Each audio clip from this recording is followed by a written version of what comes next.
Ladies and gentlemen, welcome back to Gaming with me, Tony Mo, and welcome to DCS.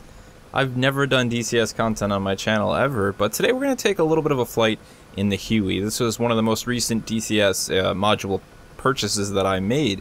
One of the guys in the organization, good friend Phineas over there, is hardcore into DCS, especially the Huey. It's one of his favorite things to fly in DCS world. So getting up and running was really easy with his guidance. He got me through the whole startup procedure, which sadly you're not seeing here just because I'm in instant action and I have no idea how to make my own missions in this game. So we're just going to do some flying today, though. I'm going to talk a little bit about my thoughts on hardcore sims like DCS, Microsoft Flight, those types of games, and why I think you should give them a try if you ever have the chance to do so, of course, with the proper control setup and in the proper setting. But let's go ahead and try and take off here. Now we're going to have to give it a little bit of left rudder as we take off because, of course, it's a helicopter and it's going to want to rotate to the right under its own power. Now, I am what you would call an ultra novice pilot. I have maybe an hour, 2 hours in DCS, so I'm not terrible. I still fail at landing once in a while, which we'll try a couple landings during this free flight here while I talk a little bit. But just in general, I found flying the Huey an extremely gratifying and satisfying experience. There's just something about the fact that, you know, in DCS in general, when you fly any of the aircraft, whether it be helicopter or airplane, that has, you know, the sort of full setup, all the switches work, everything can be toggled on and off, you have to do full startup procedures, landing procedures, all that good stuff. It takes it to a whole new level of enjoyment, in my opinion, of satisfaction. It also makes it much more difficult. There is a very steep learning curve. And having someone guide you, sort of a helping hand, someone to vocally teach you and, you know, speak through these things with you, is an awesome benefit to making the experience more enjoyable and more easily learnable. So right now I'm just trying to do some level fight, do a little bit of turning here. I'm watching my airspeed, which is that gauge right there in the center console. You can see it going between 0 and 1. It's off to the right console, I should say. That, of course, is my vertical airspeed. That basically just means, you know, how quickly I'm descending or ascending, and I want to keep that relatively at 0. So just a little bit of focus on that. One of the other things that Sims manage to do, as we start talking about Sims in general here, is that they're very good at making you spend money on things you probably never thought you would purchase. For a long time, I considered picking up a pair of rudder pedals. I talked about it in the past for Star Citizen, and I really wanted a pair for Elite, just because rather than having to use yaw as twist on my joystick, which is actually a very painful thing when you're in extended flight, and I really started to notice that while playing DCS, you know, using your feet is also a much more precise and easily adjustable thing, considering you're already using your joystick for multiple, you know, other things like roll and, of course, pitch. The last thing you need to be doing is throwing a twist into it, just making everything a bloody nightmare. So, yeah, it's easy to spend money when you start playing Sims to say, what else can I buy? But I think there's a misconception that you have to spend a lot of money to get into Sims. DCS, number one, is a free game. It comes locked and loaded with one free plane. Which is, it's an airplane, you know, of course. If you want to go ahead and spend money on things like the helicopters, you can. The fact is, if you choose to not buy the game through Steam, you can actually go to the DCS website. You can get most of these modules for like $14. Normally they're $50, $14 for the Huey module. So if you don't care about having Steam, you can do that. Of course, there's sales all the time. There's ways to get into whatever type of aircraft you're interested in flying relatively easily.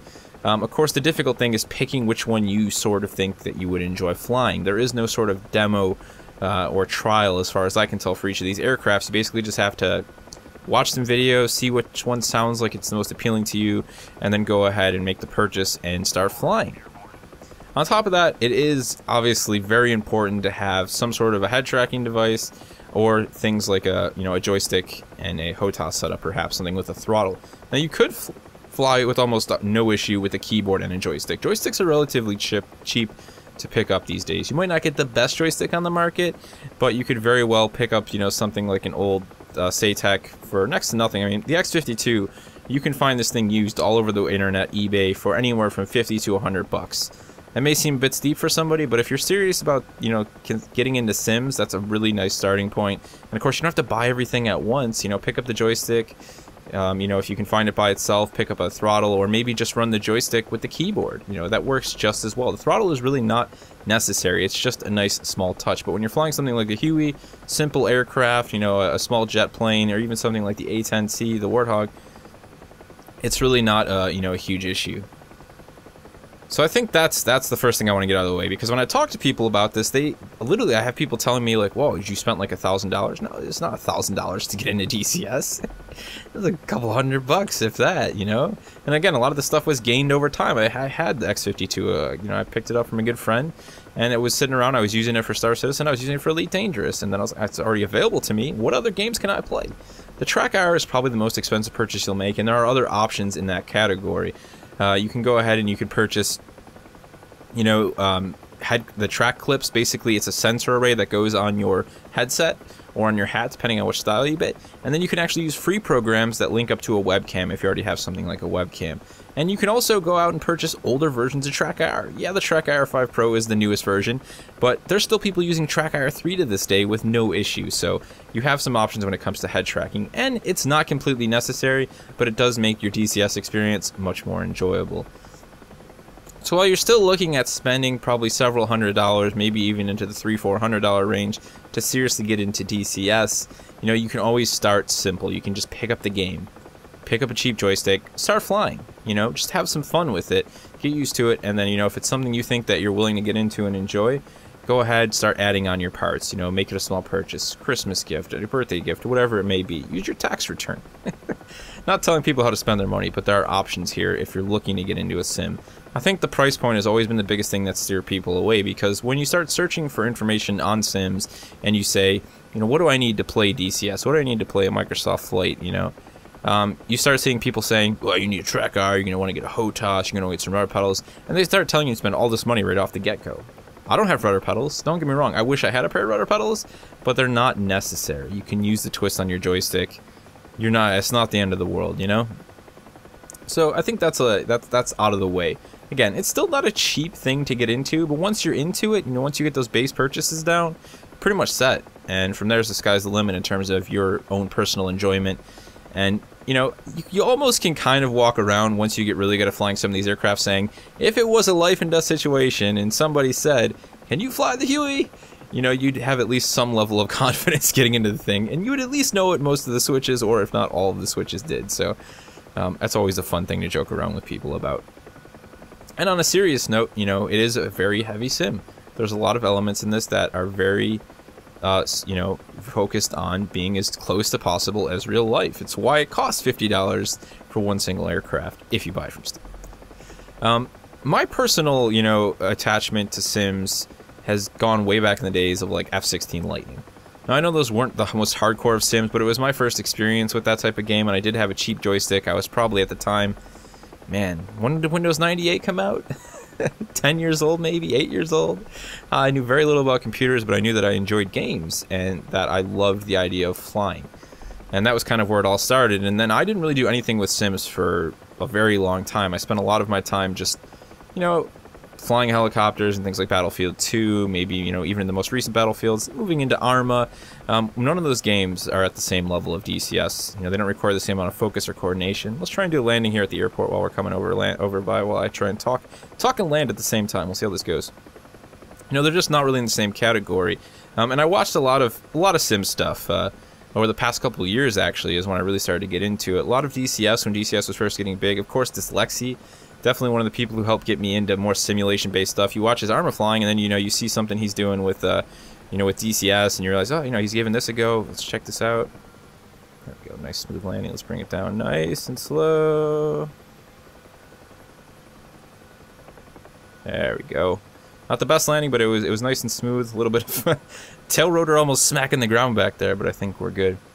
You know, so that was really my first real exposure to what was existing with modern sims. And I had seen things like Microsoft Flight in the past and just kind of, you know, said whatever to them. And then over the last couple of years, last year I would say was when, you know, being in Praxis and, you know, playing with a lot of people who were actually big into this stuff and into some of the older flight sims back in the day, you know, seeing how they were really big focused into it, it definitely turned me on to it a little bit more. And then it was just kind of them egging me on, like, hey, when are you going to play DCS with? When are you going to fly with us?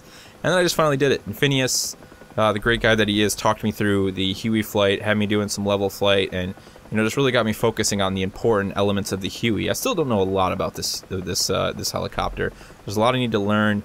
I still don't know radio commands and things of that nature, but I'm flying, and that's, for me, is, you know, that's the base requirement that I needed to start enjoying DCS, to be like, yeah, this is fun. I like just getting up in the sky and, you know, maybe whenever I can, once or twice, maybe 3 times a week for a couple hours or an hour, just free flying, practicing landing, just getting used to things, just, you know, trying to become a better pilot. So it's easier to focus on all the things like map and radio commands, knowing that I can fly the helicopter, I can land the helicopter when I need to. So maybe let's do something crazy, try and land on a building over here. We'll push the limits a little bit. I always like to do this towards the end of the session, just try and do something that I know is way above my skill level, try and, you know, land on a very specific item. Let's try that bluish building down there. I think it's actually, actually that's probably a bad building. We need a building with a flat roof here, and I don't think that has a flat roof. So let's move on to another building. Let's go with, actually let's go with these 2 tall tan buildings right here. I think we got a decent approach.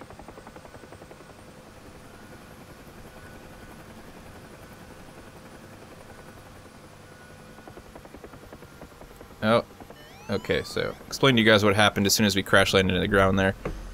Basically, there is a point, if I remember how Phineas explained this to me correctly, I'm just going to have to go ahead and finish this thing off. There's a point when you're proceeding to descend or land in a helicopter where the airspeed above the rotors ends up being higher than the airspeed below the rotors, essentially below the aircraft. At which point you need to immediately gain collective. Allowing the aircraft to sort of catch itself and then descend into that second layer. Now, if you don't do that, you fall to the sky like a stone, like I've basically done. It's not a good thing. So, let's see if we can't. We'd have to back out here and then boot back in here. Basically, it results in you dying. So it's not a good thing.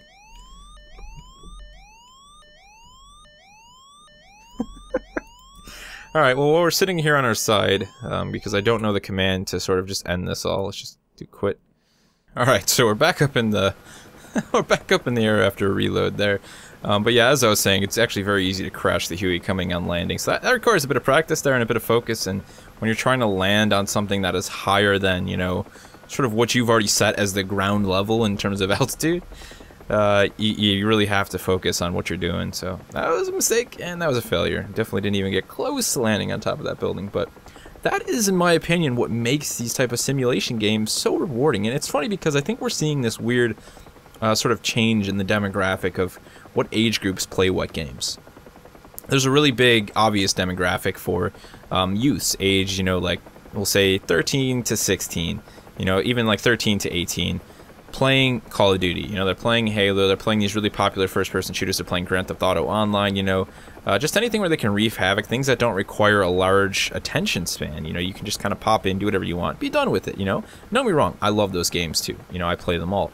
But at the end of the day, when you're looking for something a little bit more satisfying, you know, that requires a little bit more thought, a little bit more mental power, you know, these types of games, Arma, you know, Project Reality, DCS, they're attracting these younger age groups. You're seeing it. I'm seeing it in, you know, my the use that I see around me, you know, friends and family, younger brothers, and just the people that reach out to me on YouTube who like my Arma videos, who say something about, you know, a certain game, you know, that I should check out. And they're younger people. They're young, there's people in these young age groups that are reaching out to me, you know, asking, you know, well, how do you do this in Arma? You know, I've been doing this in Arma, I've been playing this in Arma, and I think that's really cool. Again, I think there's a small issue where the community's not accepting these younger people in the way that they should be. Again, you know, I'm not talking about gaming groups with age limits, because I completely agree on that. You know, but it's just in general, avoiding all that other crap, ignoring all that other crap. It's great to see younger people getting interested in games like this that require such a higher level of focus, because, I mean, there's no doubt about it. This is good stuff, you know, for your brain to be processing. You know, to have to learn all these elements, it's definitely, in many ways, video games can be a great learning tool. I've said this so many times before. There's just the way that you have to learn things in something like DCS very much mirrors the way that you have to learn complex, you know, situations and elements in any sort of field in real life. You know, whether it be engineering, science, you name it. There's a lot to learn in those things. At the end of the day, nothing is really extremely complex in the way that the human mind perceives it initially. It's about all of the different elements and how you can break them down. And once you learn them all, obviously things become much easier. That's how it is with anything. Learning a new system. You go to a new job, they have, you know, they're running some ancient version of DOS with some weird system on it. Of course it's difficult at first, and of course it's difficult because it's DOS, but eventually you learn that, you understand all the systems, and it becomes like second nature. And that's the same thing with DCS here, and I think that's good to see young people playing these types of games. I like that. I'm happy to see that. But it's why I enjoy playing DCS so much. It's why I enjoy simulation type games. You know, whether they be hardcore survival games, anything like that. It's the fact that every little thing you do can be so gratifying and rewarding. You know, it doesn't have to be some 50-point kill streak to be like, yeah, that was good. You know, it's the smaller things. Being able to land the Huey, you know, frequently. Being able to deploy its weapon systems with, with really good efficiency. And that's one of the other things, you know, just when you think, okay, I can fly this thing now. Okay, well, let's put some targets on the ground and see if you can engage them with the guns, you know, in a gunship. It's a whole nother ball game. Now you're fighting against your own pitch, your own yaw. You know, you're overcorrecting. You're trying to get the gun sight on. It becomes this whole other battle with yourself. You know, just another set of things you have to learn and develop yourself on. It just makes for an endlessly rewarding experience. Not to mention, the great thing about DCS World is all the different modules. You think you've done really well with the Huey, you've put in a couple hundred hours on it. Yeah, what do I fly to next? Maybe let's go to something bigger. Let's go to a KA, or you know, maybe let's hop over to the plains and try and fly something like the Warthog. Let's go with the A10.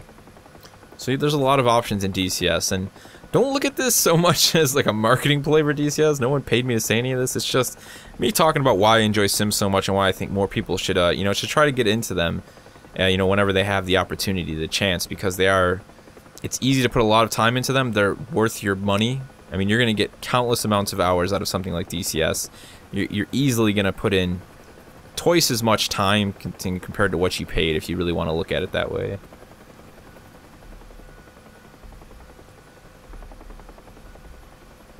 That wasn't too bad. It was a quick, smooth landing. I like that one. I think we'll end it on that one. If you guys have any questions about DCS or how it works, feel free to leave them in the comment section below. If you have any questions about getting set up to play Sims, you want to ask me, what type of joystick I'm running, what type of head tracking, feel free to ask me that stuff. Basically, I've got an X52 running a track IR. That's it. No rudder pedals, nothing else fancy.